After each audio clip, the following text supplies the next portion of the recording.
لله نحمده ونستعينه ونستغفره ونعوذ بالله من شرور أنفسنا وسيئات أعمالنا من يهده الله فلا مضل له ومن يضلل فلا هادي له وأشهد أن لا إله إلا الله وحده لا شريك له وأشهد أن محمدا عبده ورسوله أما بعد فإن خير الحديث كتاب الله وخير الهدي هدي محمد صلى الله عليه وسلم وشر الأمور محدثاتها وكل محدثة بدعة وكل بدعة ضلالة وكل ضلالة في النار. أعوذ بالله من الشيطان الرجيم. بسم الله الرحمن الرحيم. وعلى الله قصد السبيل ومنها جائر ولو شاء لهداكم أجمعين.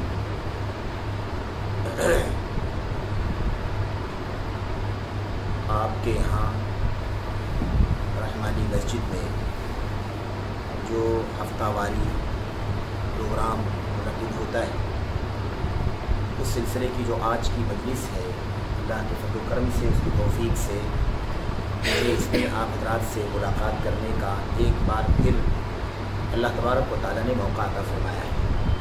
اللہ تبارک و تعالیٰ کی اس توفیق پر اور اس آسانی پر، اس مناسبت پر اللہ تبارک و تعالیٰ کا شکریہ ادا کرتا ہوں، اس کی حمد کرتا ہوں. اور آپ حضرات سے ملاقات ہوئی ہے، اس لیے اللہ سے دعا کرتا ہوں کہ اللہ تبارک و تعالیٰ اس مجلس کو خیر کی مجلس بنائے، برکت کی مجلس بنائے. آمین. اور اللہ تبارک و تعالیٰ ہم سب کے لیے اس مجلس کو باعث خیر بنائے، مفید بنائے. آمین. اور اللہ تبارک و تعالیٰ ہمیں اور آپ کو اس سے فائدہ اٹھانے کی بھی توفیق عطا فرمائے. آمین رب العالمین. آج کے اس درس میں، آج کی اس ملاقات میں چند باتیں میں سوچ رہا ہوں آپ کے سامنے ابھی رکھنے کے لیے. وہ کچھ اس سلسلے میں ہے کہ ہم لوگ اس بات کو بہت اچھی طرح سے جانتے ہیں کہ اللہ کے دین میں، اس کی شریعت میں بدعت کی سنگینی کتنی زیادہ ہے.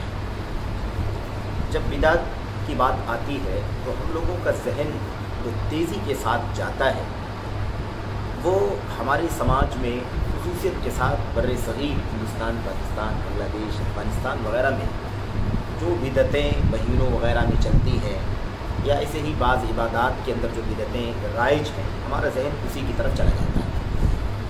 تو بدعت کا لفظ اگر آیا تو ذہن میں آتا ہے کہ میلاد منانے کی بات ہو رہی ہوگی، یا مثال کے طور پر شب برات کا مسئلہ چل رہا ہوگا، یا ایسے کوئی زبان سے نیت کر رہا ہوگا مثال کے طور پر، یا ایسے ہی جیسے ابھی یہ ہے شعبان کا مہینہ، اس کے اندر صلاۃ الرغائب ہے مثال کے طور پر، صلاۃ الفیہ ہے، رجب کے مہینے کی نماز ہے، کوڑے وغیرہ ہے مثال کے طور پر، یا شب اسراء ہے، معراج ہے وغیرہ. ہم لوگوں کا ذہن عام طور پر اسی طرح چلا جاتا ہے. اس پہ شک نہیں ہے کہ یہ سب بدعت ہے، اور بلا شبہ بدعتوں کی سنگینی ہمارے اور آپ کے ذہن میں ہے. تو جو بھی چیزیں بدعت ہے اس کی طرف ذہن تو جانا ہی چاہیے. لیکن ایک بات ہمیں بہت اچھی طرح سے یہ بھی جاننا چاہیے کہ بدعتیں ایک درجے کی نہیں ہیں، بدعتیں بہت سارے درجات کی ہیں. اور جیسے بدعت مجموعی طور پر، عمومی طور پر ایک بہت ہی خطرناک چیز ہے، سنگین چیز ہے، اسی اعتبار سے وہ بدعت کس نوعیت کی ہے، اس کا تعلق مثال کے طور پر عقیدے سے ہے، اس کا تعلق عبادات سے ہے، اس کا تعلق اعمال سے ہے نا. بعض علماء نے بدعت کا دائرہ عادات تک بھی بڑھایا ہے کہ عادات میں بھی بدعت ہوتی ہے. تو اگر عادات میں بھی بدعت مانی جائے تو عادات کے اندر بھی بدعتیں ہیں.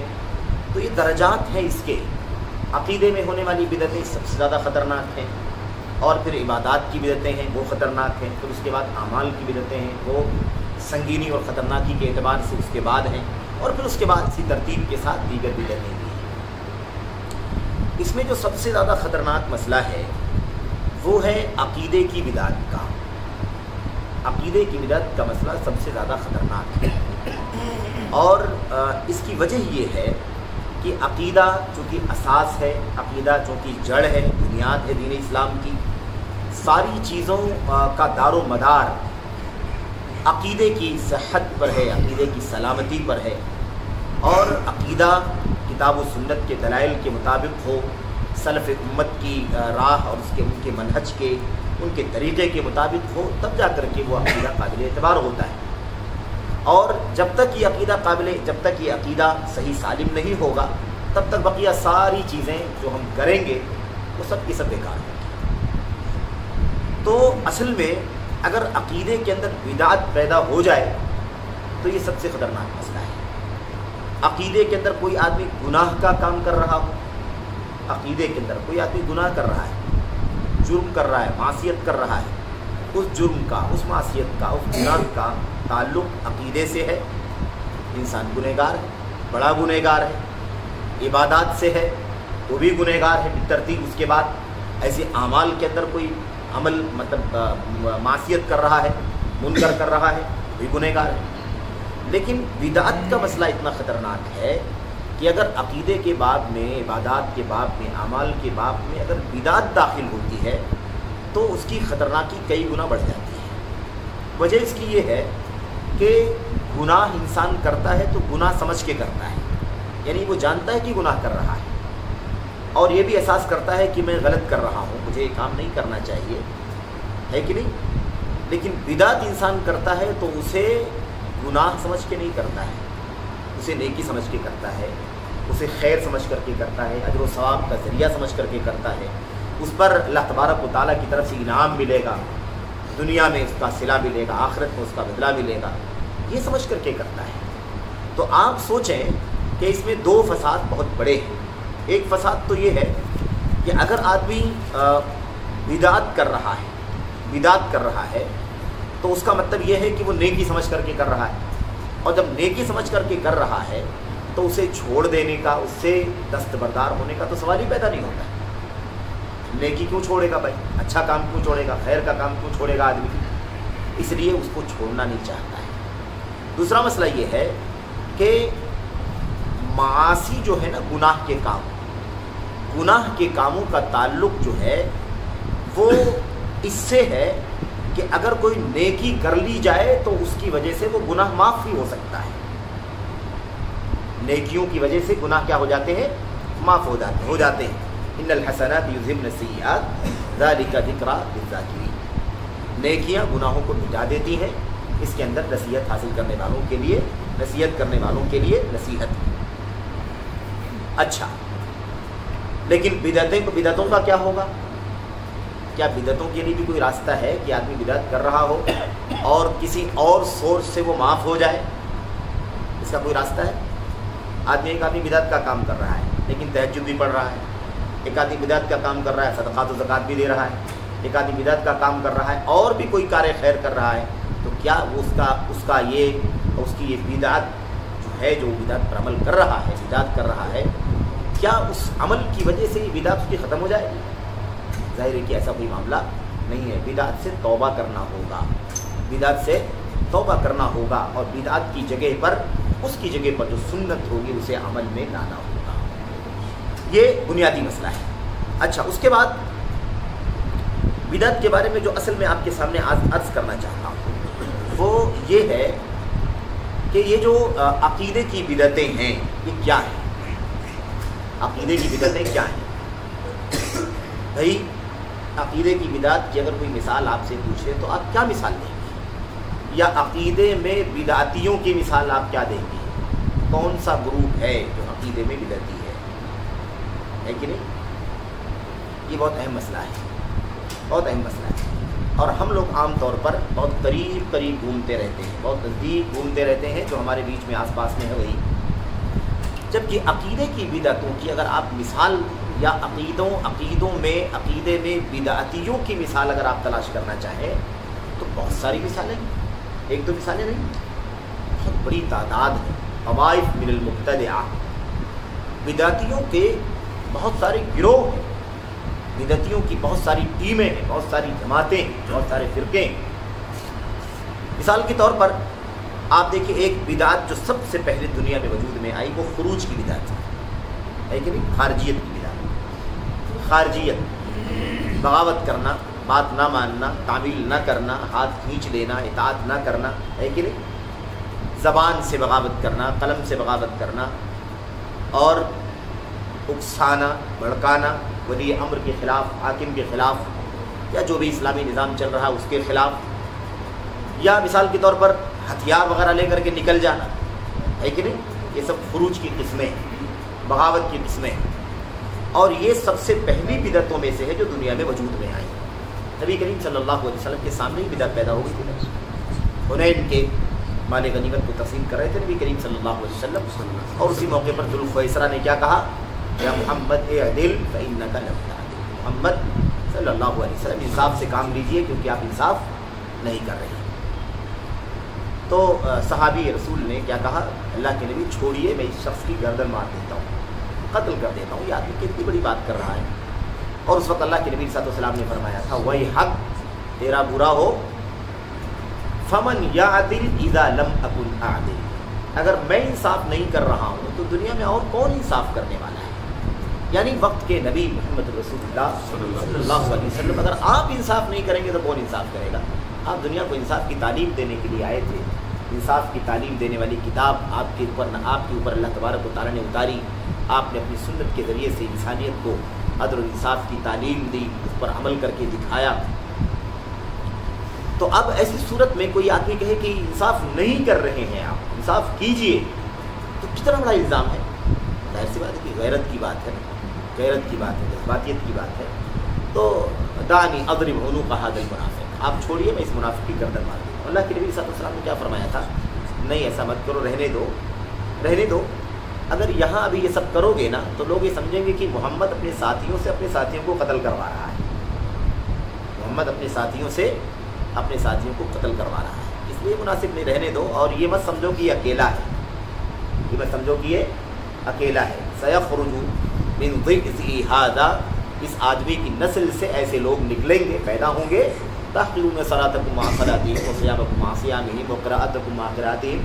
अल्लाह के नबी ने फरमाया कि उनकी नमाज इतनी प्यारी होगी कि उनकी नमाज के सामने अपनी नमाज को तुम हक़ीर समझोगे, उनके रोज़ों के सामने अपने रोज़ों को हक़ीर समझोगे, उनकी नमाज के सामने, उनकी तिलावत कुरान करीम के सामने अपनी तिलावत कुरान करीम को हक़ीर समझोगे। इतने बज़ाहिर नमाजी, रोज़ेदार और कुरान की तिलावत करने वाले, और रिवायतों में मिलता है कि जब हज़रत अली रज़ी अल्लाह तआला अन्हु के दौर में जब इन लोगों ने बगावत की और खारजी पैदा होकर के खुले तौर पर सामने आ गए, तो जब हज़रत अब्दुल्लाह बिन अब्बास रज़ी अल्लाह तआला अन्हु उनसे मुनाजरा करने के लिए गए तो आपने देखा कि उनके चेहरों पर है ना, उनकी पेशानी पर ऐसे गड्ढे पड़े हुए हैं जैसे जानवरों के हाथ पैर पर गड्ढे पड़े होते हैं। यानी इतनी मतलब नमाज की पाबंदी, और आदमी रात को जाग करके देर तक नमाज पढ़े तो जाहिर है कि नींद का खुमार चेहरे पर दिखाई देता है, एहसास होता है कि शायद आदमी को नींद नहीं मिली। तो ऐसा लग रहा था चेहरों को देखने से कि रात में देर तक जाग के नमाज पढ़ रहे थे, इसलिए इनकी नींद पूरी नहीं। ये हालत होगी नबी करीम सल्लल्लाहु अलैहि वसल्लम। अच्छा, एक ये मिसाल हो गई किसकी, खुरूज की, खारजियत की बिदात, खारजियत की बिदात। खारजियत की बिदात, इस बिदात का ताल्लुक किससे, अक़ीदे से है कि नहीं है। वली अम्र की इताअत करना ये ईमान का अक़ीदे का हिस्सा है कि नहीं। भाई जिसने अल्लाह की जिसने रसूल, जिसने मेरे अमीर की इताअत की उसने मेरी इताअत की, जिसने मेरी इताअत की उसने अल्लाह तबारक व तआला की इताअत है कि नहीं। और या अय्युहल्लज़ीना आमनू अतीउल्लाह व अतीउर रसूल व उलिल अम्रि मिनकुम। अच्छा, तो खारजियत की बिदात है। ऐसी और भी बहुत सारी बिदअतें हैं जो अक़ीदे, मिसाल के तौर पर राफ़िज़ियत, तशय्युअ, राफ़िज़ियत की बिदात अक़ीदे की बिदात है कि नहीं। ऐसे ही मिसाल के तौर पर अस्मा व सिफ़ात में आप देखिए लंबी फ़िहरिस्त है बिदअतियों, उसके अंदर जहमिया है, उनके अंदर मुअत्तिला है, उनके अंदर अशायरा हैं, उनके अंदर मातुरीदिया हैं, है कि नहीं, उनके अंदर मुशब्बिहा हैं, उनके अंदर मुफ़व्विज़ा हैं, उनके अंदर मुर्जिया हैं, बहुत सारे फ़िरके बने हुए हैं। ये सारे के सारे फ़िरके क्या हैं, ये सब के सब अक़ीदे के अंदर बिदअती फ़िरके हैं। अक़ीदे के बाब में, अस्मा व सिफ़ात के बाब में और अक़ीदे के बाब में बिदअती फ़िरके हैं। अच्छा, ऐसे ही अगर आप और आगे बढ़ें तो आपको और भी बिदअतें मिलेंगी। मिसाल के तौर पर तसव्वुफ़ की बिदअत आप देखिए, वहदतुल वजूद की बिदअत, वहदतुल शुहूद की बिदअत है ना, मा फिल जुब्बा इल्लल्लाह है ना, मा हल फिल बैत इल्लल्लाह, अल्लाह के सिवा घर में कौन है, आदमी खुद है। किसी ने पूछा घर में कोई है तो क्या जवाब दिया, घर में अल्लाह के सिवा कौन, घर में अल्लाह के सिवा कौन है। इसका मतलब ये है कि जो भी दिखाई दे रहा है दुनिया में ये सब का सब अल्लाह तबारक व तआला के बता है। तो ये सारी बिदअतें ساری بدعتیں کیا ہیں؟ یہ سب عقیدے سے متعلق بدعتیں ہیں۔ اب ان بدعتوں کے کرنے والے، ان بدعتوں پر عمل کرنے والے، ان بدعتوں پر چلنے والے کم، زیادہ، تھوڑا، یا مثال کے طور پر کچھ متاثر، کم متاثر، زیادہ متاثر، اس طرح کے لوگ آپ کو آج کے دور میں بھی ملیں گے۔ عام طور پر ہوتا ہے کیا معلوم ہے؟ اگر بات کی جائے خارجیت کی، رافضیت کی، معتزلہ کی، جہمیہ کی، ہے نا، تو لوگ کہتے ہیں یہ سب فرقوں پر بات کرنے کی ضرورت کیا ہے؟ کہاں معطلہ ہیں، کہاں جہمیہ ہیں، کہاں مثال کے طور پر مفوضہ ہیں، کہاں آج مثال کے طور پر ہم جو نام لے رہے ہیں خوارج کے، کہاں خوارج؟ ہندوستان میں بیٹھے کون سے خوارج کی بات آپ کر رہے ہیں؟ روافض چلو ٹھیک ہے، شیعہ تو ہے ہی ہے، معلوم ہے، سب لوگ جانتے ہیں، ہر طرف وہ موجود ہے۔ تو بہت سارے لوگ کہتے ہیں کہ بھئی یہ سب باتیں کرنے کی کیا ضرورت ہے؟ کہاں خروج کی بدعت یہاں پائی جاتی ہے؟ اولاً تو یہاں ولی امر ہی نہیں ہے، اسلامی نظام نہیں ہے، اسلامی حکومت نہیں ہے، اور تمکین نہیں ہے دین اسلام کی، اور مسلمانوں کی کوئی جماعت نہیں ہے، مسلمانوں کا کوئی امام نہیں ہے، تو پھر یہ خروج وغیرہ کی بات کیوں لے کر کے آتی؟ سمجھ رہے ہیں نا؟ لیکن ایک بات آپ یاد رکھیں، جتنی بدعتوں کے نام آپ نے ماضی میں سنے ہیں، جتنی بدعتوں کے نام آپ سنے ہیں، آج وہ ساری بدعتیں کہیں نہ کہیں موجود ہیں۔ اور یوں سمجھیں کہ میں یہ جو باتیں آپ کے سامنے کہہ رہا ہوں نا، یہ عنوان دے رہا ہوں، عنوان بتا رہا ہوں، تفصیلات نہیں ہو سکتی ہیں، عنوان ہے۔ اب آپ چاہیے کہ آپ تلاش کریں، ڈھونڈیں، یا پھر پڑھیں، اگلے کسی مجلس میں بیٹھیں، مطالعہ کریں بعض کتابوں کا، تو آپ کو باتیں ملیں گی کہ ہاں یہ سارے کے سارے فرقے آج بھی، یا ان فرقوں کے عقیدے، ان بدعتی فرقوں کے عقیدے اور ان کو ماننے والے، اس کو لکھنے والے، کتابوں میں پھیلانے والے، میڈیا پر بولنے والے، ہے نا، ممبروں سے، اسٹیجوں سے اور عوامی پلیٹ فارموں سے اس کو عام کرنے والے لوگ آج بھی موجود ہیں، گرچہ ان ناموں سے نہ جانے جاتے ہیں، ان ناموں سے آج نہ جانے جاتے ہیں، لیکن وہ کام کرنے والے موجود ہیں، وہ کام کرنے والے موجود ہیں۔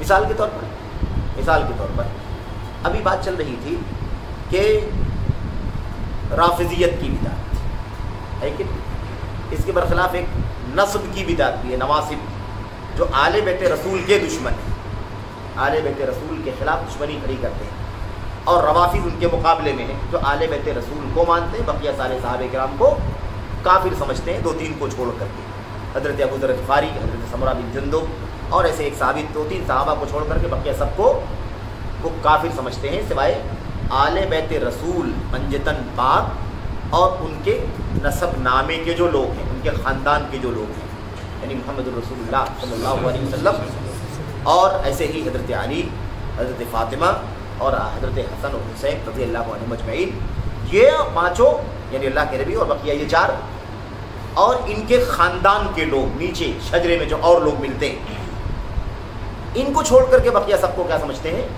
سب کو کافر سمجھتے ہیں۔ اب صحابہ کی توہین کرنے کا معاملہ رافضیوں کے یہاں موجود ہے کہ نہیں موجود ہے؟ کیا رافضیوں کے علاوہ آج سنت کے نام لیواؤں میں صحابہ کی توہین کرنے والے ہیں کہ نہیں ہیں؟ پھر حضرت عثمان غنی کو گالی دینے والے آج لوگ موجود ہیں کہ نہیں موجود ہیں؟ تو ان کو آپ کیا سمجھیں گے؟ کیا سمجھیں گے آپ بتائیے؟ اور بات پہلے آ چکی ہے کہ مسئلہ عقیدے سے تعلق رکھتا ہے۔ اگر کسی شخص سے کسی عملی مسئلے میں غلطی ہو رہی ہو تو اس کو ہم یہ کہہ کر کے چھوڑ دیں کہ بھائی ٹھیک ہے، انسان ہے، کوتاہی کر رہا ہے، کوتاہی کر رہا ہے، جان رہا ہے کہ غلط ہے اور کر رہا ہے، ٹھیک ہے، لیکن ایک آدمی اسی راستے پر چل رہا ہے جس راستے پر ایک بدعتی فرقہ چل چکا ہے۔ آج حضرت عثمان غنی رضی اللہ تعالیٰ عنہ کے خلاف بات کرنے والے موجود ہیں کہ نہیں موجود ہیں؟ لیکن کس نام سے موجود ہیں؟ رافضیوں کے نام سے موجود ہیں؟ نہیں، جو رافضی ہیں وہ تو ہے اپنے جگہ پر، لیکن یہ سنی سنت کے نام لیوا، لیکن کتابوں کے اندر حضرت عثمان غنی کے خلاف بہت کچھ لکھا کہ نہیں لکھا، بہت کچھ بولا کہ نہیں بولا۔ حضرت معاویہ بن سفیان کا مقام امت کے اندر کیا ہے؟ اصاب انہ فقیہ، اول ملک من ملوک الاسلام والمسلمین، مسلمانوں کے سب سے پہلے بادشاہ، اسلام کے پہلے بادشاہوں میں سے سب سے پہلے بادشاہ۔ اچھا بہت سارے فضائل ہیں، بہت ساری باتیں ہیں. خیر، حضرت مغیرہ بن شعبہ ہے کہ نہیں، مقام اونچا ہے کہ نہیں، صحابی ہے کہ نہیں صحابی، اور صحابیت پر بات کرنے کی ضرورت ہی نہیں ہے نا.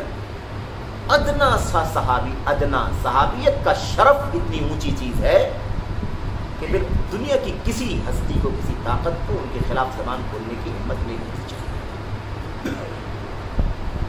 ہمیں یہ دیکھنا ہی نہیں ہے کہ کون ادنا ہے کون اعلیٰ ہے، ہمیں یہ دیکھنا ہے کہ صحابی لا تسبوا اصحابی، میرے صحابہ کو گالی نہ دو، میرے صحابہ کو برا بھلا مت نہ. کوئی استثناء ہے اس کے اندر؟ ادنا صحابی ہو، اعلیٰ صحابی ہو، بہت عرصے تک کفر کی حالت میں رہا ہو، اخیر میں اسلام لایا ہو، اس کا درجہ کم ہوگا، بقیہ کا زیادہ ہوگا. درجہ اپنی جگہ پر، صحابیت کے مقام سے وہ نکلے گا. اس لیے کوئی استثناء نہیں، لا تسبوا اصحابی. اور نتیجہ بھی من سب اصحابی فعلیہ لعنۃ اللہ والملائکۃ والناس اجمعین. میرے صحابہ کو گالی دے گا، برا بھلا کہے گا، اس پر اللہ تبارک و تعالیٰ کی لعنت، فرشتوں کی لعنت، اور سارے لعنت کرنے والوں کی لعنت، سارے لوگوں کی. تو اب آپ کو یہ سمجھنا ہے ارجا کی بدعت. ارجا جانتے ہیں نا، مرجیا، مرجیا ہے کہ نہیں؟ مرجیا ہے جو لوگ عقیدے کو، عمل کو الگ الگ کر دیتے ہیں. جو آدمی جس کا عقیدہ صحیح ہے، اس کا عمل کیسا بھی کوئی فرق نہیں پڑتا. اور میں آپ کو بتاؤں، افسوس کے ساتھ کہنا پڑتا ہے کہ اسی لا علمی کمزوری کی وجہ سے ہم کو یہ نہیں کہتے کہ جان بوجھ کر کے بدعت کر رہے ہیں، بدعتی ہی ہیں وہ، لیکن بہت سارے لا علمی اور نادانی میں بھی، اور کبھی ماحول میں ہے نا، جس مطلب سرکل میں وہ رہتے ہیں، اس فضا میں رہنے کی وجہ سے اس انداز کی باتیں وہ کہتے ہیں. مثال کے طور پر ایک اہل حدیث بھی اگر کہتا ہے، کھڑے ہو جاتا ہے اور کہتا ہے کہ بھائی ہم سے غلطی ہو رہی ہے نا، ہم نماز نہیں پڑھ رہے ہیں، ہم سود کا لین دین کر رہے ہیں، چوری کر رہے ہیں، 2 نمبر کا کاروبار کر رہے ہیں، کوئی بات نہیں ہے، ہمارا عقیدہ صحیح ہے، سب معاف ہو جائے. ہمارا عقیدہ صحیح ہے، ہم شرک نہیں کرتے، کفر نہیں کرتے، مزاروں پہ نہیں جاتے، باباؤں کے سامنے ہاتھ نہیں پھیلاتے، اللہ کے گھر خانے کعبہ کے علاوہ کسی در کا طواف نہیں کرتے. ہمارا عقیدہ توحید کا عقیدہ ہے، ہمارے عقیدے میں شرک نہیں ہے. اس لیے جس کے یہاں شرک نہیں ہے، توحید ہے، تو وہ جنتی ہے. اس لیے آپ بلا وجہ ہم کو آ کر کے مت ٹوکو کہ تم یہ سود کھاتے ہو، تم چوری کرتے ہو، تم نماز میں کوتاہی کرتے ہو، تم فلاں کرتے ہو، فلاں کرتے ہو. کوئی فرق نہیں پڑتا، ہمارا عقیدہ بالکل صحیح سالم ہے، اس لیے ہم جنت میں تو جائیں گے. اور آپ لوگ حرام سے بچو، سنت پڑھو، نوافل پڑھو، سب کچھ کرتے رہو، کیا فائدہ؟ تمہارا عقیدہ گیا گزرا ہے. تو اس میں ایک بات سمجھنے کی ہے کہ بھئی ٹھیک ہے، عقیدہ گیا گزرا ہے تو عمل تو رد کر دیا جائے گا اگر آدمی توبہ کیے بغیر نہ دنیا سے جائے تو. لیکن سوال یہ پیدا ہوتا ہے کہ اگر عقیدہ صحیح ہے تو کیا عمل کچھ بھی کریں جان بوجھ کر کے، مطمئن رہیں کہ ہمارا عقیدہ صحیح ہے، ہم جنت میں جائیں گے؟ اگر یہ عقیدہ، یہ نظریہ بن جائے تو مرجیہ کا عقیدہ ہے کہ نہیں ہے؟ تو مرجیہ کا عقیدہ ہے. کوتاہی ہو جانا الگ چیز ہے، کوتاہی ہو جانا الگ چیز ہے کہ بھائی ہمارا عقیدہ توحید و سنت، توحید کا ہے، شرک سے ہم پاک الحمدللہ. اور اللہ ہم سب کو خالص عقیدے پر رہنے کی توفیق عطا فرمائے، عمل پر رہنے کی توفیق عطا فرمائے. مسئلہ یہاں آ جاتا ہے کہ آدمی یہ کہے کہ میں اہل حدیث ہوں، میرا عقیدہ توحید و سنت کا ہے، شرک سے پاک ہوں میں، اس لیے ان گناہوں سے کوئی فرق نہیں پڑتا ہے. تو یہاں مسئلہ آ رہا ہے آپ کی فکر کا، آپ کی سوچ کا، کہ آپ کیا سوچ کے بیٹھے ہیں. اگر کوئی یہ کہے کہ بھائی آپ کی بات ٹھیک ہے، شکریہ آپ کا کہ آپ ہمیں اس کوتاہی سے منع کر رہے ہیں، اس حرام سے منع کر رہے ہیں، گناہ سے منع کر رہے ہیں، آپ کا بہت بہت شکریہ، اللہ آپ کو جزائے خیر دے کہ آپ ہمیں تنبیہ کر رہے ہیں. واقعی حرام کام ہے یہ، لیکن انسان ہے، کوتاہی ہو جاتی ہے، انسان ہے، کوتاہی ہو جاتی ہے، غلطی ہو جاتی ہے، شیطان بہکا دیتا ہے. انشاءاللہ آئندہ اس سے بچنے کی کوشش کریں. کوشش کے باوجود بھی کوتاہی ہو جائے، کوشش کے باوجود بھی انسان حرام میں پڑ جائے، کوشش کے باوجود بھی انسان سے نماز میں کوتاہی ہو جائے، کوشش کے باوجود بھی انسان سے مطلب معمور چھوٹ جائے اور ممنوع کر بیٹھے، تب یہ کہا جائے گا نا کہ عقیدہ توحید و سنت کا ہے، شرک سے پاک ہے. ہونے والی کوتاہیاں جو کوشش کے باوجود انسانی بشری تقاضے کے مطابق ہو گئی ہیں، اسے اللہ تبارک و تعالیٰ انشاءاللہ معاف فرما دے گا. یہ اہل سنت والجماعت کا عقیدہ ہے. یہ عقیدہ نہیں ہے کہ ہماری توحید ہے، ہمارے پاس شرک نہیں ہے، اس لیے آپ ہمیں حرام کریں، حلال کریں، फ़राइज़ की पाबंदी करें ना करें, मामूरात पर चलें ना चलें, हमारे अक़ीदा सही है तो हम तो जन्नती हैं। फिर यहाँ इर्जा आता है कि नहीं आता? इसका मतलब आप ये समझते, ये कहना चाहते हैं कि अक़ीदे की सलामती के साथ साथ होते हुए इन गुनाहों से कोई फ़र्क पड़ने वाला नहीं है। और शायद यही वजह है जिसकी वजह से बहुत नाजुक सूरत हाल बनी हुई है बदअमली और बेअमली की इन अक़ीदे के मजबूत लोगों के यहाँ, सहीहुल अक़ीदा सलीमुल अक़ीदा लोगों के यहाँ जो अमल की कोताहियाँ पाई जाती है। शायद इसी अंदाज की कोई सोच दाखिल हो गई है कि नहीं? और आप तसव्वुर करके देखें, मतलब आप अंदाज़ा लगा करके देखें कि आखिर कहीं ना कहीं जहन में ये फ़िक्र तो है कि यार हम अहले हदीस हैं, हमारे यहाँ शिर्क नहीं है, हमारे यहाँ कुफ्र नहीं है, हमारे यहाँ अक़ीदा तौहीद का खालिस है बिल्कुल, इसलिए अमली कोताहियों से कोई फ़र्क पड़ने वाला नहीं है। तो हम अमली कोताहियाँ करें, कितनी ख़तरनाक बात है। तो ये बहुत बड़ा मसला है। ऐसे ही मिसाल के तौर पर आज हिंदुस्तान के अंदर, वतन अजीज़ के अंदर, ठीक इस्लामी निज़ाम नहीं है ना, एक सेकुलर मुल्क है, एक सेकुलर स्टेट है जहाँ पर हर धर्म, हर मज़हब, हर कल्चर के लोगों को अपने अपने दीन धर्म अक़ीदे पर चलने की इजाज़त है, ठीक है।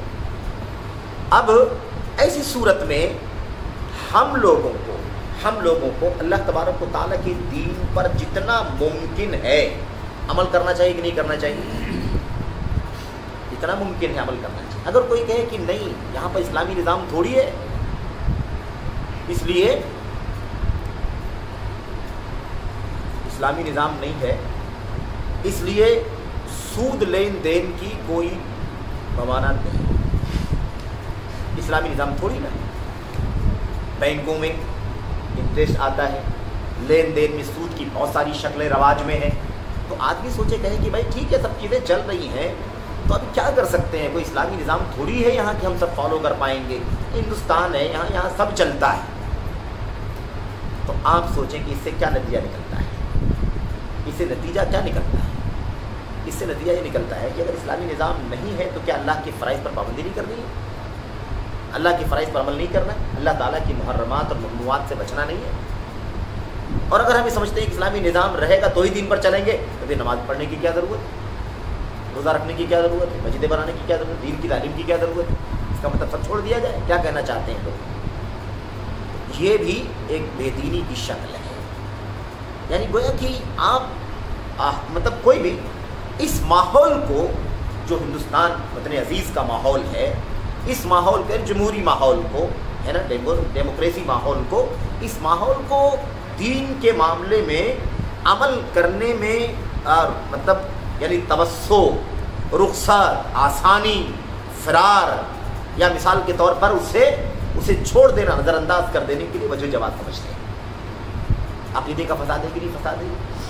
अक़ीदे का फसाद है। क्यों? अल्लाह ताला फरमाता है इत्तक़ुल्लाह मस्तताअतुम, इत्तक़ुल्लाह मस्तताअतुम, जितना तुम्हारे बस में है अल्लाह तबारक व तआला का तक़वा इख्तियार करो। अगर मस्जिदें नहीं होंगी तो क्या नमाज नहीं पढ़ेंगे?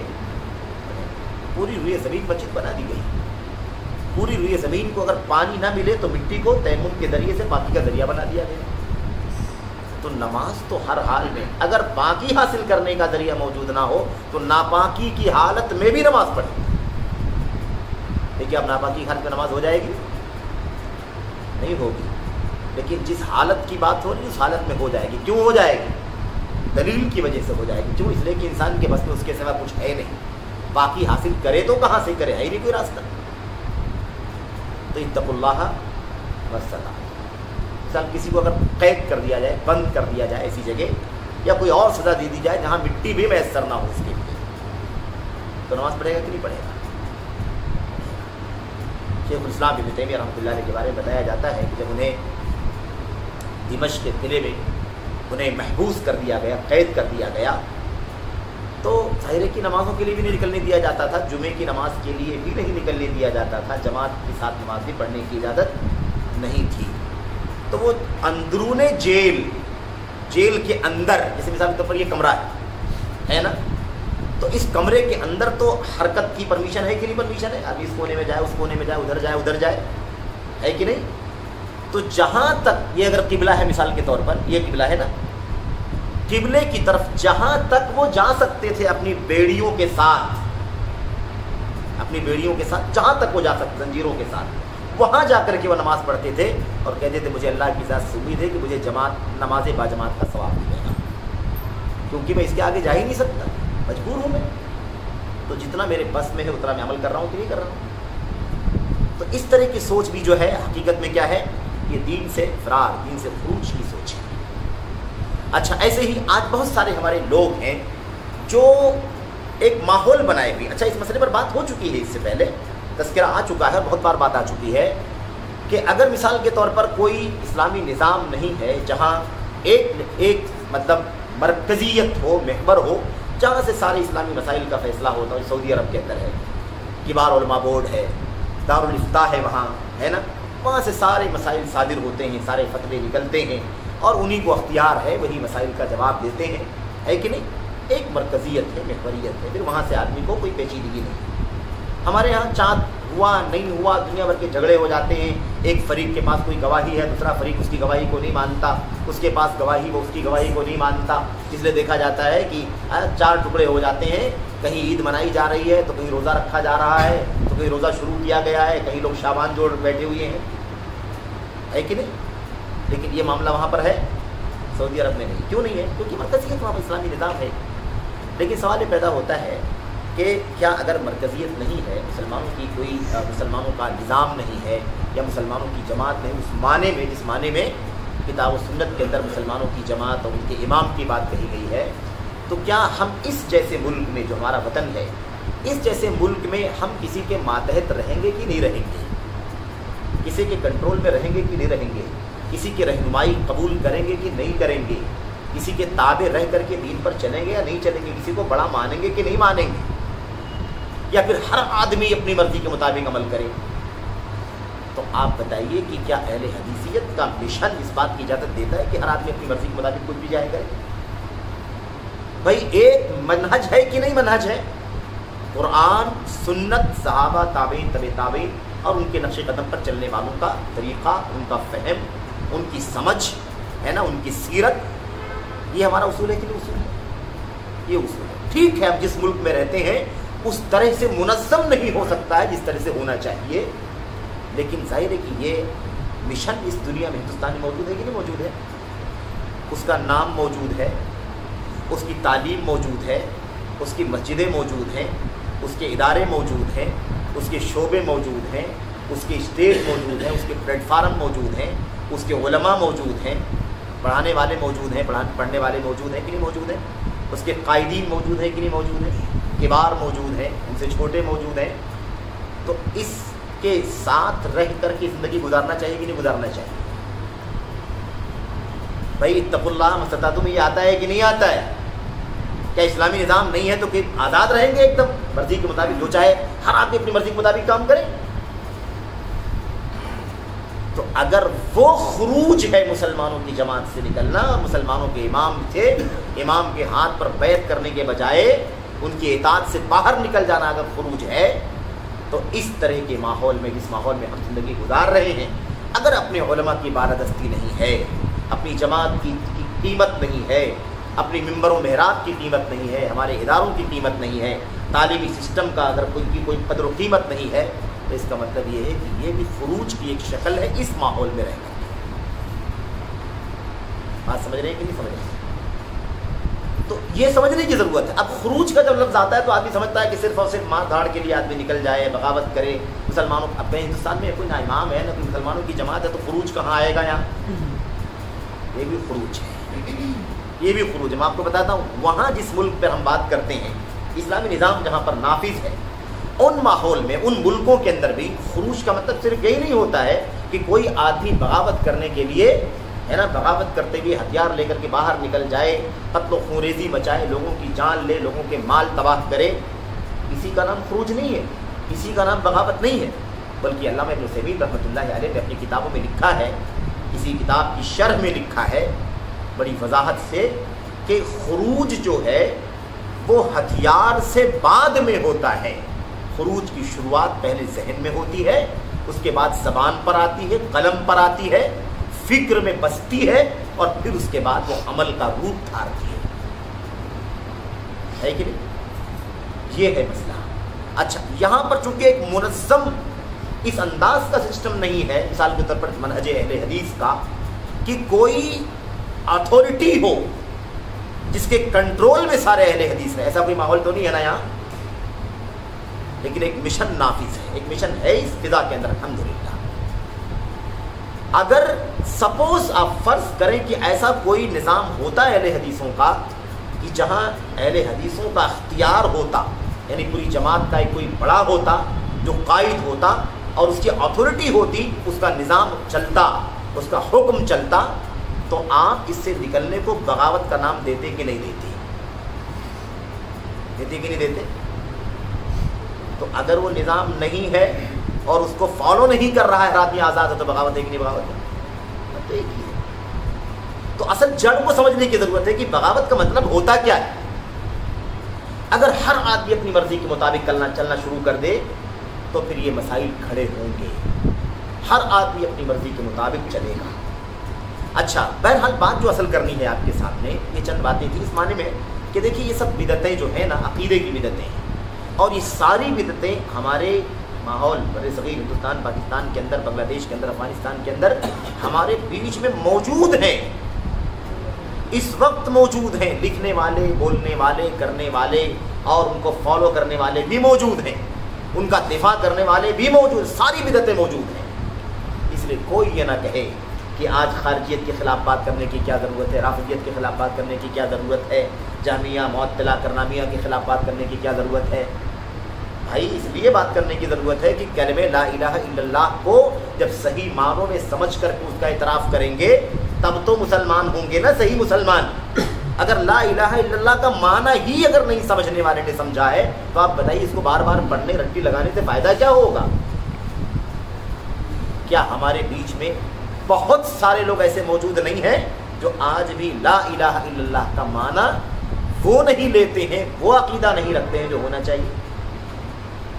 तो जहमियत है कि नहीं जहमियत है, तातील है कि नहीं तातील है? ये भाई ला इलाहा इल्लल्लाह का माना ला मौजूदा इल्लल्लाह कहने वाले अकीदे की बिदती है कि नहीं बिदती है कि नहीं? ला रब्बा इल्लल्लाह कहने वाले बिदती है कि नहीं बिदती है? ला माबूदा कहने वाले बिदती है कि नहीं बिदती है?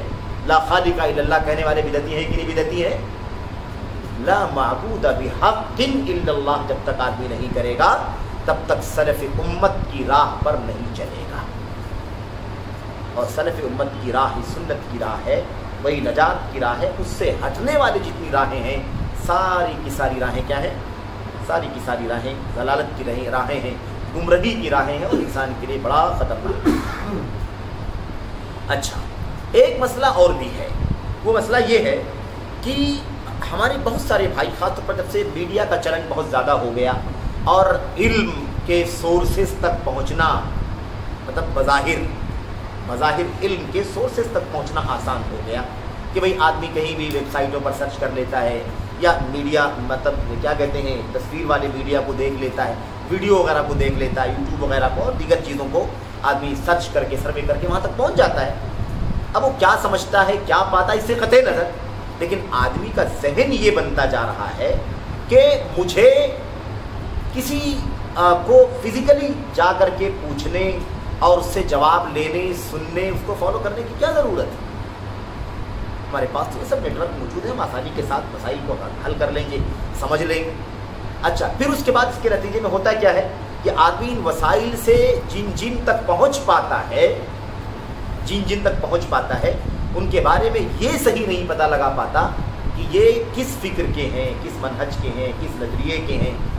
बस अब वो उसे, क्योंकि उसे उसकी बात अच्छी लग रही है, उसका अंदाज़ अच्छा लग रहा है, तो फॉलो करना शुरू कर देता है। तो यहाँ भी खुरूज है, यहाँ भी क्या है, यहाँ भी खुरूज है। ठीक है, उसकी मामूली शक्ल है, अदना शक्ल है, स्टार्ट की आगाज़ की शक्ल है, उसकी शक्लों में से एक शक्ल है। लेकिन यही तो मसला है, यही मसला है कि हम अगर आज़ाद हो करके किसी को भी सुने, किसी को भी पढ़ें, किसी को भी फॉलो करें और इत्मीनान कर लें कि भाई क्या हम नादान हैं, क्या हम बच्चे हैं, क्या हम कच्ची अक्ल वाले हैं? नहीं, अल्हम्दुलिल्लाह हम फ़िक्रमंद, हमारे पास सोच है, फ़िक्र है, हमारे पास सूझबूझ है, हमारे पास बसीरत है। क्या हम नादान थोड़ी ना है? हम समझते हैं क्या सही है क्या गलत है। تو معاملہ کیا ہوتا ہے؟ انسان کو خطرے میں ڈال دیتا ہے۔ اگر آدمی کو اتنا علم ہو جائے، ہو گیا ہو کہ وہ جان لے کہ ساری باتیں فلاں جو کہہ رہا ہے وہ صحیح کہہ رہا ہے، قرآن و سنت کے مطابق ہی کہہ رہا ہے، قرآن پڑھتا ہے، حدیثیں پڑھتا ہے، دلائل دیتا ہے، حوالے پیش کرتا ہے، یا مثال کے طور پر توجیحات ایسی کرتا ہے جو بالکل ہماری عقل کو، ہماری سوجھ بوجھ کو اپیل کرنے والی ہوتی ہیں، اگر وہ اس کو سمجھنے کے قابل ہو جائے تو واقعی اسے شاید کسی اور کو فالو کرنے کی ضرورت نہیں پڑے گی۔ لیکن سوال یہی پیدا ہوتا ہے کہ وہ کیسے جانتا ہے کہ فلاں صحیح کہتا ہے، فلاں صحیح دلیل دیتا ہے، فلاں صحیح حوالہ دیتا ہے، فلاں صحیح معنی بتلاتا ہے؟ یہ کیسے جان سکتا ہے جبکہ وہ علم والا نہیں؟ تو یہاں سے بہت زیادہ شر کا دروازہ کھلتا ہے، اور یہاں سے جو دروازہ کھلتا ہے وہ دروازہ ایسا دروازہ ہوتا ہے جو ساری بدعتوں تک انسان کو لے جا سکتا ہے، ساری بدعتوں تک انسان کو لے جا سکتا ہے، اور انسان کو شعور بھی نہیں ہوتا۔ اسی لیے بہت بڑی تعداد ایسے لوگوں کی بھی ہے جو خارجیت کی راہ پر چل رہے ہیں اور انہیں احساس نہیں ہے کہ خارجیت کی راہ پر چلے گئے، خارجیت کی راہ پر چل رہے ہیں لیکن انہیں احساس نہیں ہے کہ وہ خارجیت کی راہ پر ہے۔ اسی لیے کیونکہ کسی کی قیادت، کسی کی اگوائی، کسی کی پیشوائی قبول کرنے کو تیاری نہیں ہے، آدمی آزاد بنا ہوا ہے، اور یہ ہے بہت خطرناک۔ ایک طبقہ ایسا بھی ہے جو کہتا ہے کہ میں فلاں کو سنتا ہوں، فلاں کے پاس جاتا ہوں، فلاں کی مجلس میں جاتا ہوں، یا مثال کے طور پر یہ جو میڈیا کے جو گروپس وغیرہ ہوتے ہیں نا، گروپس ہوتے ہیں یا فورمز ہوتے ہیں، ان سب سے میں اس لیے جڑتا ہوں تاکہ ان کی اصلاح کروں، تاکہ کیا کروں؟ ان کی اصلاح کروں، کیونکہ میں اہل حدیث ہوں اور میں فلاں فلاں فلاں فلاں علماء سے رابطے میں ہوں۔ اسی لیے بہت سارے لوگوں کو آپ نے دیکھا ہوگا، بہت سارے عزیزوں کو، نوجوانوں کو، جو اتنا زیادہ اس معاملے میں تیز ہوتے ہیں کہ وہ آگے بڑھ کر کے کافی مسائل کو آگے الجھا لیتے ہیں اور پھر اس سے مناظرہ بھی ٹھان لیتے ہیں، اور جب مناظرے میں پھنس جاتے ہیں تو فون کرتے ہیں کہ یہاں فلاں جگہ مناظرہ میں نے کر لیا تھا لیکن یہاں ایسا مسئلہ آ گیا، اس کا جواب کیا بتائیے؟ تو یہ سب مسئلے کیوں آتے ہیں؟ خروج کی وجہ سے آتے ہیں۔ آپ کو کس نے کہا کہ آپ مناظرہ کرنے کے لیے چلے جائیں؟ آپ کو کس نے بتایا کہ آپ اتنی اہلیت رکھتے ہیں کہ آپ جائیں دوسروں کے گروپوں میں، دوسروں کے فورم میں، دوسروں کے پلیٹ فارموں پر، اور وہاں جا کر کے ان کی اصلاح کریں، ان کو سدھاریں؟ تو آدمی شکار کرنے جاتا ہے، اگر اس کو اس کا منتر نہ معلوم ہو تو شکار ہو جائے گا کہ نہیں ہو جائے گا؟ یہ بڑا خطرناک مسئلہ ہوتا ہے، اور ایک بہت بڑی ہمارے عزیزوں کی تعداد ایسی ہے جو اس وجہ سے الجھن کی شکار ہے کہ وہ کسی بھی پلیٹ فارم پر چلی جاتی ہے اور اس کو اطمینان ہے، یعنی بہت زیادہ اس کو کانفیڈنس ہے کہ بھئی ہم تو الحمدللہ مضبوط ہیں، اور اس کے بعد نتیجہ یہ نکلتا ہے کہ اس کی بدعت اس کے ذہن و دماغ میں آ جاتی ہے۔ اچھا، اس کا ایک پہلو اور بھی ہے، ایک پہلو یہ ہے کہ بسا اوقات آدمی کچھ ایسے لوگوں سے وابستہ ہوتا ہے جن لوگوں کے بارے میں وہ سمجھتا ہے کہ اچھے لوگ ہیں، اچھے لوگ ہیں، اس لیے اچھے لوگ ہیں کہ مثال کے طور پر اس کی نسبت جو ہے وہ اچھی ہے، اس کو مثال کے طور پر صحیح منہج والا مانا جاتا ہے، صحیح فکر والا مانا جاتا ہے، صحیح منہج کے پلیٹ فارموں پر اس کو دعوت دی جاتی ہے نا مثال کے طور پر، یا کہیں کوئی ذمہ داری وغیرہ اس کے ہاتھ میں ہے، تو ایسی صورت میں آدمی سوچتا ہے کہ بھئی یہ تو آدمی، یہ شخص تو قابل اعتبار ہے، قابل اعتبار ہے، یا کوئی کبھی کسی کی تعریف کر دیتا ہے، تزکیہ کر دیتا ہے، فلاں صاحب بڑے اچھے ہیں، بڑا اچھا کام کر رہے ہیں، ہے نا، یا کوئی کسی کی تعریف کر دیتا ہے اور کہتا ہے کہ بھائی فلاں صاحب جو ہیں یہ ان کو اللہ تبارک و تعالیٰ نے تقریر کرنے کا بہت اچھا ملکہ عطا فرمایا ہے، بہت اچھی تقریر کرتے ہیں، لوگوں کو کنونس کرنا، لوگوں کو اپیل کرنا، لوگوں کے ذہنوں کو ہے نا اپنی بات منوانا، لوگوں کے ذہنوں میں داخل کرنا، اس کی بڑی صلاحیت اور قدرت اللہ تعالیٰ نے عطا فرمائی ہے۔ اس لیے اب یہ بات سن کر کے کوئی آدمی کسی کو سننا شروع کر دیتا ہے، تو بات سمجھنے کی یہ ہے کہ یہ بھی بہت اچھے سے جاننے کی ضرورت ہے، اور یہ بھی آپ کو ہم کو ہمارے بڑے علماء ہی بتلائیں گے کہ کس طرح کے تزکیے کا، کس طرح کے ریکمنڈیشن کا مطلب کیا ہوتا ہے۔ اگر کسی نے کہا کہ فلاں صاحب کی تقریریں بہت پسند کی جاتی ہیں، ان کو بہت پسند کرتے ہیں، حلقوں میں ہر طرف لوگ ان کو بلایا جاتا ہے، لوگ ان سے فائدہ اٹھاتے ہیں، تو اس کا کیا مطلب ہوتا ہے؟ क्या इसका मतलब यही होता है कि भाई वो काबिल मतलब इत्तिबा है, काबिल इत्तिबा है और वो साहिब इल्म है कि उससे इल्मी रुजू किया जाए? भाई इसके अंदर जो तज़किया है वो उसके इल्म का तज़किया नहीं है, उसकी ज़बान का तज़किया है, उसके बोल लेने का तज़किया है, उसे उसके अपील करने, कन्विंस करने का तज़किया है कि भाई इस मामले में बहुत अच्छा है। इससे कहाँ लाजिम आता है कि वह इल्म के भी उस मकाम पर हो, इस मकाम पर रहने वाले से हमको आपको रुजू करना चाहिए। इसके लिए अलग तज़किया चाहिए, इसके लिए अलग तज़किया चाहिए। उस तज़किये में ऐसा भी हो सकता है कि फ़लाँ के पास मसले पूछा करो, वो तकरीर तो नहीं करना जानते हैं, स्टेज के आदमी तो नहीं हैं, मैदान के आदमी नहीं हैं, खुतबा भी कभी नहीं देते हैं, लेकिन इल्म की बसीरत अल्लाह ने अता फरमाई है, मसाइल उनसे पूछा करो। ऐसा भी तज़किया हो सकता है। ये कभी सोचते हैं हम लोग कि ऐसा भी तज़किया हो सकता है? तज़किया का मतलब समझते हैं कि जिसको मतलब यानी मैदान में ऊंचा दिखाया जाता हो, वही काबिल इत्तिबा है। और ये चीज़ बड़ी ख़तरनाक होती है। ये जो रिकमेंडेशन होता है ना, कभी बड़ा ख़तरनाक होता है, मैं आपको बताऊँ। और एक बात तो ये है, इससे पहले वाली जो बात चल रही थी कि कोई जो है ना ये सोच ले कि मैं मतलब बहुत ज़्यादा पुख्ता हो चुका हूँ और फ़लाँ की इस्लाह कर सकता हूँ। वो बिदतियों का ग्रुप है, मैं उनको बिदअत से दूर करूँगा। वो खारजियत की फ़िक्र रखने वाला है, मैं उसको खारजियत से दूर करूँगा। ये सब शियों का, राफिज़ियों का ग्रुप है या फोरम है, यहाँ मैं उनकी इस्लाह करूँगा। तसव्वुफ़ का ग्रुप है, उनकी इस्लाह करूँगा।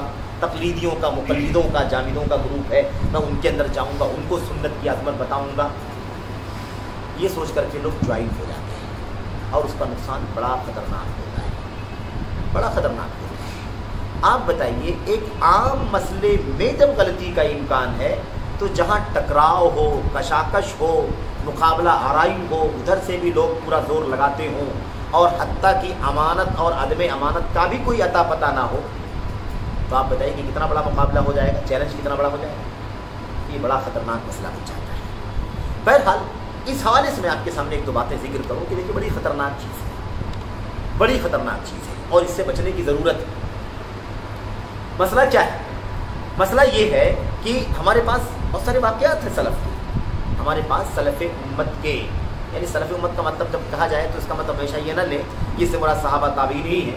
सहाबा ताबीन तो सलफ़ नहीं है बल्कि अव्वलुस सलफ़ है, रासुस सलफ़ है ना। लेकिन उनके नक्शे कदम पर चलने वाले भी क्या हैं? वो भी सलफ़ हैं। 3री सदी हिजरी, 4थी सदी, 5वीं, 6वीं, 7वीं, 8वीं, है ना। हमसे पहले जो भी सब सलफ़ी हैं हमारे, लेकिन उस रास्ते पर चलने वाले होता है कि नहीं। इमाम अबू ज़र हिरवी रहमतुल्लाह अलैह, इमाम अबू ज़र हिरवी रहमतुल्लाह अलैह पुराने उलमा में से हैं और बहुत सारी किताबें हैं इनकी, छोटी किताबें, ख़ास तौर पर काफ़ी इनकी किताबें हैं। खैर, इन्होंने एक वाक़या नक़ल किया है और इस वाक़े को जो सियर लिखने वाले उलमा हैं ना, हाफिज़ ज़हबी, इब्न हजर और दीगर लोगों ने अपनी अपनी किताबों में इसको नकल भी किया है। वाक़या ये है कि आदमी जो है ना, कभी कभी किसी के रिकमेंडेशन की वजह से गुमराही का शिकार हो जाता है, किसी के तस्वीर की वजह से, किसी के तज़किये की वजह से कि फ़लाँ आदमी बड़ा अच्छा है, या उससे ताल्लुकात हैं और मेरे ताल्लुकात आपसे हैं और आपके ताल्लुकात फ़लाँ से हैं, तो मैं उस फ़लाँ से जिसके आपके ताल्लुकात हैं इसलिए उससे ताल्लुक़ रख रहा हूँ क्योंकि आपके ताल्लुकात उससे हैं। तो आप अच्छे हैं तो मैं उनको भी अच्छा समझता हूँ और इस वजह से जो कुछ उनका अक़ीदा नज़रिया है वो मेरे पास भी आ जाता है और अगर वो सही नहीं रहा तो हम भी गुमराही का शिकार हो जाते हैं। तो ऐसा भी हो सकता है और इसीलिए सलफ़ उम्मत ने हमेशा बिदअतियों का मुकाबला करना नहीं, वो तो उलमा करेंगे जो उस मकाम के, आम तौर पर अवामुन्नास को, तलबा को भी, अवामुन्नास को भी, तलबा को भी और बसा औकात उलमा भी खुद अपने आप को अहले बिदअत से एकदम बचाने की कोशिश करते थे, इसलिए कि ख़तरा है कि कहीं कोई शुबहा है ना बिदअती की तरफ से आ ना जाए जिसकी वजह से गुमराही पैदा हो जाए। इयाकुम व आरा, इयाकुम وأهل الرأي. اور یہ بات تو حضرت عمر بن خطاب نے کہی تھی رضی اللہ تعالیٰ عنہ. کیا کہا؟ ایاکم واصحاب الرأی، رائے والوں سے اپنے آپ کو بچانا. خبردار، رائے والوں سے کیا کرنا؟ اپنے آپ کو بچانا، آگاہ رہنا. رائے والے وہی نا اپنی عقل کا استعمال کرنے والے. یہ بھی بدعت ہے کہ نہیں بدعت ہے؟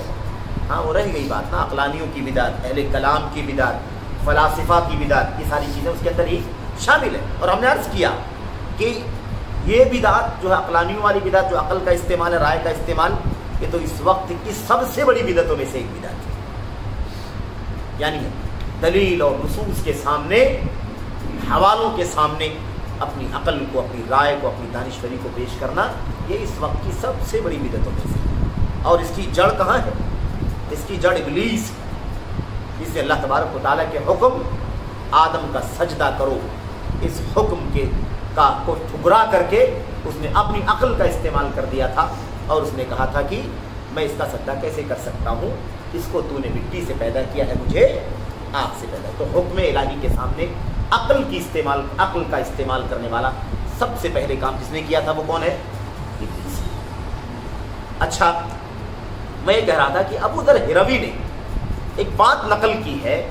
وہ بات یہ ہے کہ ابو ذر ہروی کے یہاں اشعریت آ گئی تھی. کیا آ گئی تھی؟ اشعریت. اشعریت کو جانتے ہیں نا؟ اشعری 7 صفات مانتے ہیں، بقیہ صفات کا انکار کرتے ہیں. علم ہے، ارادہ ہے، قدرت ہے نا، اور 7 صفتیں ہیں ان کو مانتے ہیں، بقیہ ساری صفات کا وہ انکار کرتے ہیں. کیوں 7 کو مانتے ہیں؟ بقیہ کا انکار کیوں کرتے ہیں؟ عقل میں بس ان کو 7 ہی صفتیں سمجھ میں آتی ہیں کہ یہ اللہ کی ہو سکتی ہے.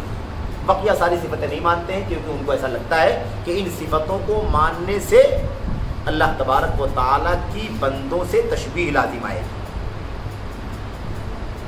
بہرحال تو نہیں مانتے، بقیہ کا انکار کرتے. اشعریت ان کے یہاں آ گئی. اچھا جناب، ان سے کسی نے پوچھا کہ بھئی آپ کے یہاں اشعریت کہاں سے آ گئی؟ آپ تو ایسے نہیں تھے، اشعریت کہاں سے آ گئی؟ تو انہوں نے ایک واقعہ بتایا. کہا معاملہ اصل میں یہ ہے کہ میرے استاذ ہیں امام دارقطنی رحمۃ اللہ علیہ. امام دارقطنی میرے استاذ ہیں، اور میں ان کے ساتھ بغداد میں کہیں جا رہا تھا. بغداد آپ جانتے ہیں علم کا، علماء کا مرکز رہا ہے. بہرحال کہ بغداد میں کہیں علی بن عمر دارقطنی رحمۃ اللہ علیہ کے ساتھ کیا کر رہا تھا، کہیں بغداد میں ساتھ میں ان کے چل رہا تھا. اور امام دارقطنی رحمۃ اللہ علیہ اپنے وقت کے امام تھے، اپنی دور کے امام تھے. اچھا، کہتے میں ان کے ساتھ میں چل رہا تھا. راستے میں چلتے چلتے اچانک ایک بزرگ سے ملاقات ہوئی. یعنی کوئی عالم تھا، کوئی شخصیت تھی، اس سے ملاقات ہو گئی. جیسے ہمارے استاذ علی بن عمر دارقطنی نے ان کو دیکھا، لپکے ان کی طرف اور لپک کر کے ان سے سلام کیا، مصافحہ کیا، معانقہ کیا، اور اس کے بعد پھر ان کی پیشانی کا، آنکھوں کا بوسہ دیا، اور اس کے بعد بڑی عقیدت سے، محبت سے ہے نا ان سے رخصت لیا. وہ ادھر گئے اور ہم لوگ دوسری طرف نکلے. کہتے میں نے جب وہ الگ ہو گئے آئے تو میں نے ان سے کہا کہ امام صاحب یہ کون صاحب تھے؟ آپ نے ان سے اتنی والہانہ ملاقات کی، آپ نے سلام، مصافحہ، معانقہ اور اس کے بعد پیشانی وغیرہ تک چوم ڈالی، کون سی شخصیت؟ اور یہ مجھے زیادہ تعجب ہو رہا ہے. شاگرد نے کہا، ہروی نے کہا، مجھے تعجب اس پر زیادہ ہو رہا ہے کہ یہ کام آپ کر رہے ہیں جبکہ آپ خود اس دور کے امام ہیں. اتنی بلند پایا شخصیت ہے، اور یہ کون مل گیا کہ آپ اس کے ساتھ یہ سلوک کر رہے ہیں یا ایسے پیش آ رہے ہیں؟ تو انہوں نے کیا کہا؟ انہوں نے کہا کہ اصل میں یہ جو شاخ تھے جن سے ہماری ملاقات ہوئی ہے نا، یہ ابو الطیب باقلانی ہے.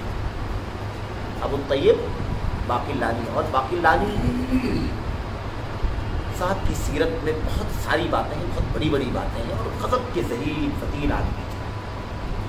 غضب کے ذہین فتین آدمی تھے، بلا کی مناظر تھے. بہرحال باقلانی کی بہت ساری کتابیں ہیں نا. باقلانی تھے، ان سے میری ملاقات ہے، اور وہ بہت بڑے امام ہیں، بہت بڑے عالم ہیں. اس لیے میری ملاقات ہو گئی تو میں نے یہ معاملہ کیا جو کرنا چاہیے ایک عالم کو بڑے عالم کے ساتھ میں۔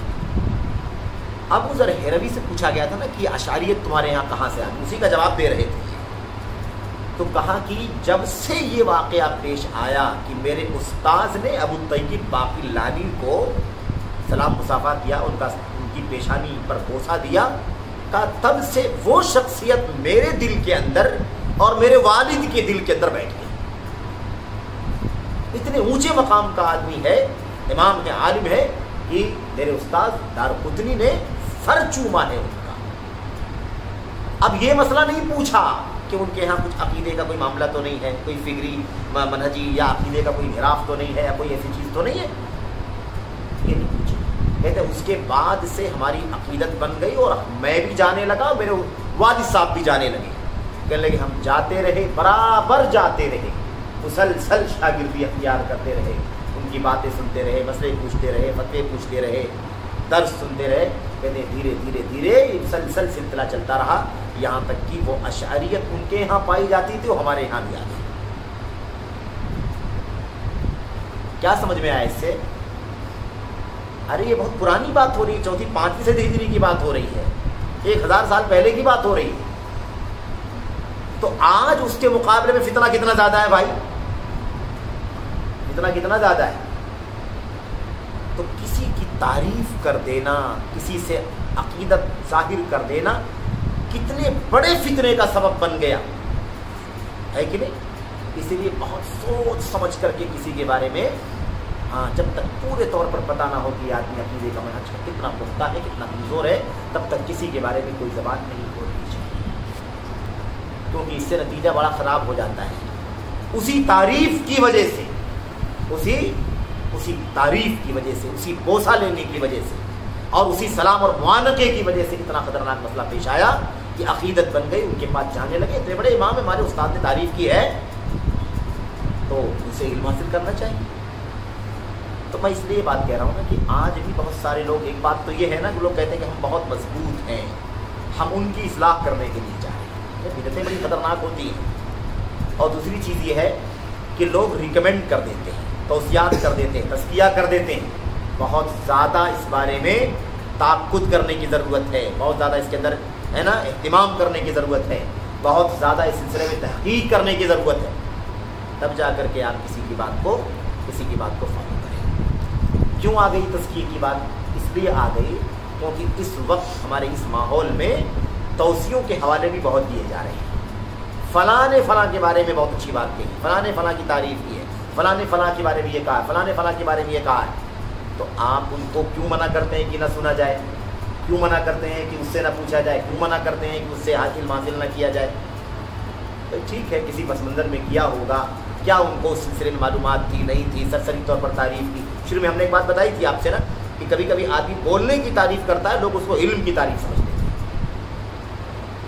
یا اور کوئی کارنامہ ہے، مدرسہ قائم کیا، مسجد قائم کیا ہے نا، سوشل سرگرمیاں بہت زیادہ ہیں، تو یہ سب اپنی جگہ پر ہے۔ یہاں بات علم کی ہو رہی ہے، اور علم الگ چیز ہے، خطابت الگ چیز ہے، سوشل کام الگ چیز ہے، دیگر سرگرمیاں الگ چیز ہیں۔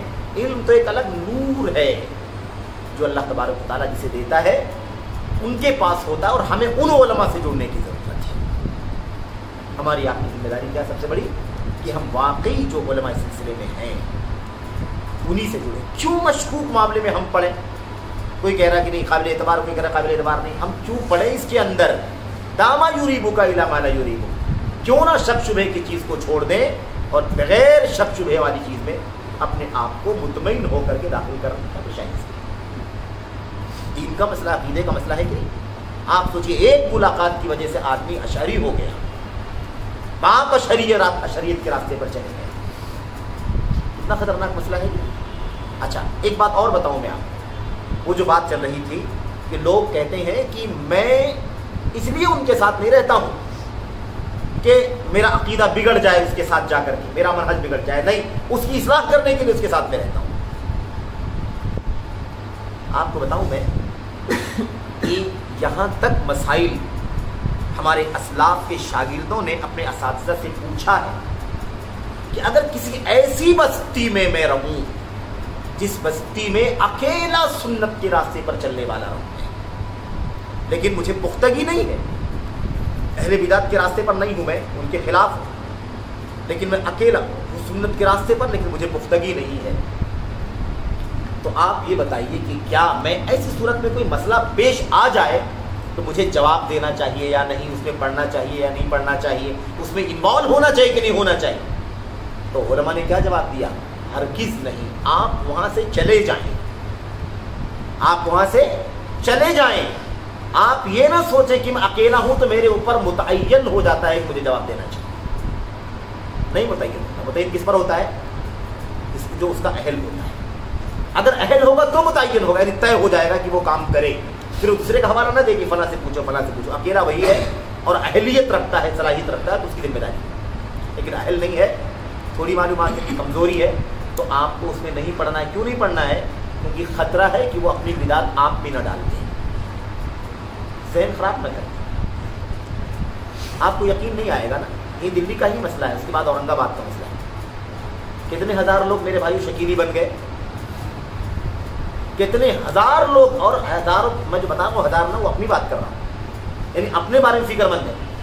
कितने मतलब अहले हदीस नौजवान हैं जो शकीली बन गए। और एक बात मैं अक्सर कहता हूँ मेरे भाइयों, साथियों, दोस्तों, कि याद रखो नुकसान हमारा ही होगा, खसारा हमारा होगा, इगवा हमारा होगा। क्यों? इसलिए कि बकिया तो सब पहले से ही इनहराफ के रास्ते पर चल रहे हैं। तो सरमाया किसका ज़ाय होगा? अहले हदीसों का ज़ाय होगा। भाई ठीक है, कोई और शकीली नहीं था, लेकिन शकीलियत के अलावा दूसरी बदअकीदगी पाई जाती थी उसके यहाँ, तो क्या फर्क पड़ता है? एक बिदअत तो एक इनहराफ पहले से, दूसरा इनहराफ और आ गया। लेकिन नुकसान किसका होगा? जो खालिस तौहीद व सुन्नत और सलफ की राह पर चलने वाला है। अगर वो शकीली हो जाए तो सरमाया ज़ाय हो गया कि नहीं ज़ाय हो गया? नुकसान हो गया कि नहीं हो गया? तो नुकसान अपना ही होने वाला है। बकिया तो पहले से ही कुछ ना कुछ निराफ का शिकार है, कोई कम कोई ज़्यादा, लेकिन अपना मसला पेचीदा है। बहुत बड़ी तादाद हमारे शहर बम्बई में करीब गुमरा का इलाका है, बड़ी बस्ती है, और अल्हम्दुलिल्लाह अहले हदीसों की बड़ी तादाद है। 3-4 किलोमीटर के एरिए में तकरीबन 20 से 22 अहले हदीस मस्जिदें हैं। वहां के अहले हदीस नौजवान शकीली बन गए और 6-6, 8-8 घंटा हमारे अपने बड़े उलमा से मुनाजरा करने लगे। ऐसा क्यों हो गया? अगर वो इस बिदात की तरफ ना गए होते तो ये नौबत आती। लेकिन सोचे कि उनको समझा देते हैं। जो हमारा एक मिलने जुलने वाला आदमी था, एक लिंक का, एक पहचान का, ताल्लुक का एक नौजवान है, वो उसकी तरफ जा रहा है, उसको समझाने के लिए जुड़ गया, तो ये भी क्या हो गया? शिकार हो गया। इस हवाले से इमरान बिन हत्तान नाम शायद आपने सुना। इमरान बिन हत्तान जो है ये ताबईयों के दौर के हैं, ये ताबई हैं, यानी दौर मतलब जो मरहला है, मरहला ताबईयों का है। लेकिन चूंकि इनहराफ का शिकार हो गए इसलिए बोलने की जरूरत नहीं। कई एक सहाबे किराम से मुलाकात है, इल्म भी हासिल किया है कई एक सहाबे किराम से।